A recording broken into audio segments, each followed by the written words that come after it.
channel. Ako pala si Jobong Vlog Official.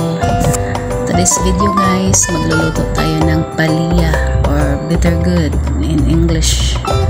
So, ikat lang natin siya ng round kasi ang lulutuin natin ay lagyan natin yan ng laman sa loob. So, ganyan lang. Kunin natin yung mga laman-laman sa loob, yung mga liso-liso niya dyan. Yan, hanggang sa matapos nating hiwain. Ayan, tinatanggal ko na yung mga nasa loob. Yan, para siyang Chinese style. Naisip ko lang. So, ang ingredients lang nito guys is yung itong palya, of course, tapos yung karne, ahos, at saka onion, yung mga seasoning katulad ng mga asin, white pepper. So yan ang ipang laman natin sa loob. So itong meat guys, i-grind muna natin siya, or kung may mabili ka na mga ground meat, much better kasi hindi ka na mag grind pa. So ayan, tatanggalin lang siya dyan, ikat mo siya ng pa-round lang, ganyan, tinatanggal yung mga laman sa loob.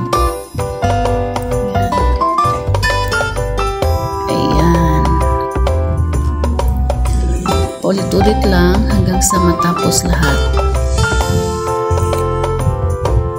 Ganyan. Diba? So, madali lang siyang gawin guys. Tapos, masarap talaga siya. Nagustuhan talaga ng mga amo ko. So, ito na ang kinakat natin, nilinisan natin. So ito po ang sekreto ng palya guys, or bitter gourd. Magpakulo tayo ng tubig, tapos ibabad natin siya dito. So ito po ang sekreto para hindi mapait yung palya o yung bitter gourd. So ayan, ibabad lang siya dyan ng mga ilang minuto. Tansyahin nyo lang yung hindi pa siya naluto, yung mga half cook lang, para madali na lang siya lutuin pag nasa kaha na or nasa wok. Ayan, so lagyan ng konting asin para panlasa.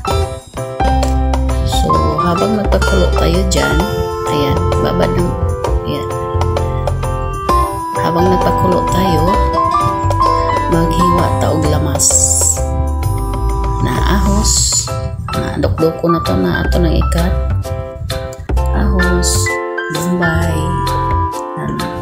na atong ipangkat karon.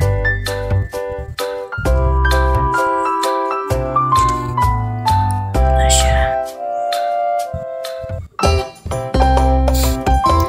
ikat na to siya og pino guys. Pinuhon yun na to para dili ta makalasa sa garlic. Ang smell ang importante guys, no? So that one is good for our health also. So ayan, ikat lang natin siya.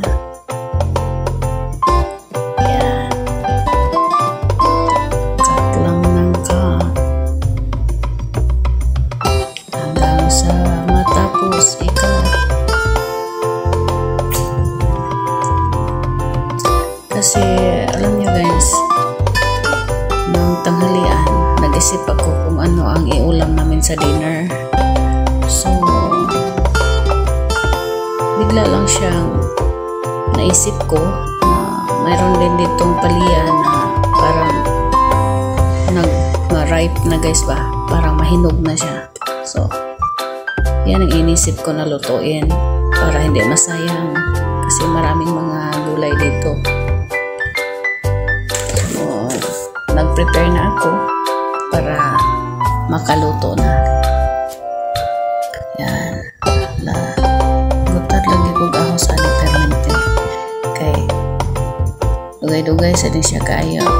I-cut guys no. Kay wala man tay grinder sa mga garlic. So isunod na to ang onion. Kana ako nang balance ni aging adlaw.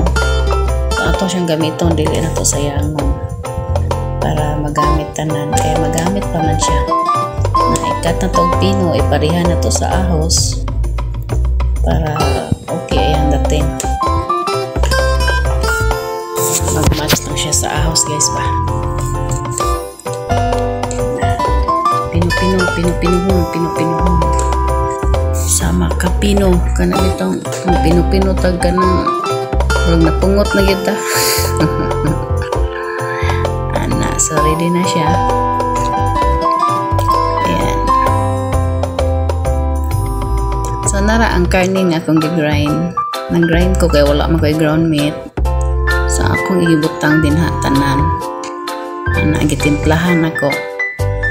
Naapaday itlog ani guys ug harina nakalimot ko pag kuan aning meat. So gibutang na ko dia ang ground meat. Then atong butangan og usa ka itlog. Then butangan na to og cornstarch or flour para mulami siya.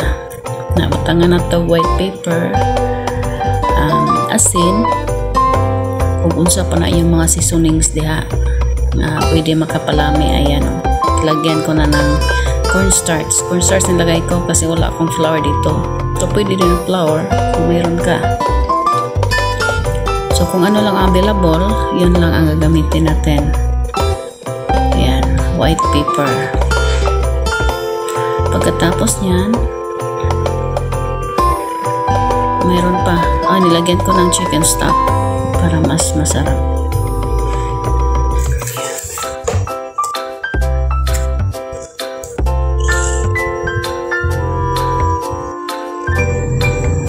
So, mix lang. I-mix lang natin hanggang ma-mix lahat. Ganyan lang. Para ma-mix yung itlog, harina, yung mga seasonings natin. So, after nyan, sige, halo lang ng halo.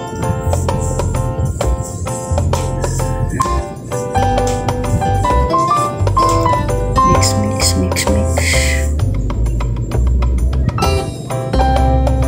So, ayan na.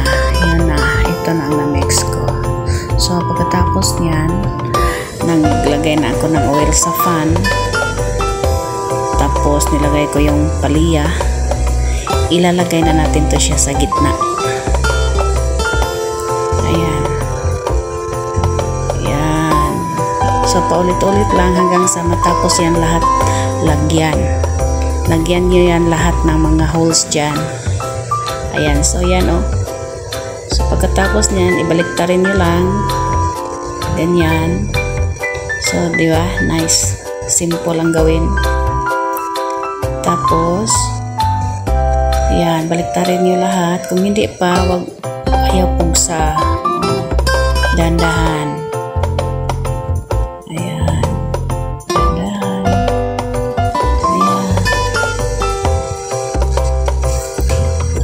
So, ganito na lang guys. Dahil bumaba na yung amo ko, hindi na ako makakuha ng video. So, nag-voice clip na lang ako. So, pagkatapos nila guys, after na mag-brown na, tanggalin nyo na guys. Tapos, gagawa tayo ng sauce. Ang sauce po niyan ay cornstarch lang, tapos garlic. Tapos, lagyan nyo ng tubig konti. So, yan lang guys, ang sauce. Kunti lang. Tapos, yan na. Tapos, pag haon nyo na guys, yung palya, nalagay nyo na sa plate, ilagay nyo na yung sauce. So, ready to serve na po siya. So, hindi ko na nakuhaan ng video guys, yung last. kasi dumating na yung amo ko, bumaba na. So salamat sa pag-watch guys. Yun lang po kasimple pero masarap po guys, promise. So hindi ko na din nakuhaan ng video pag yung na-serve ko na kasi after nyan guys, ubos na lahat. Maraming salamat po sa pag-watch guys. Don't forget to subscribe. Thank you so much.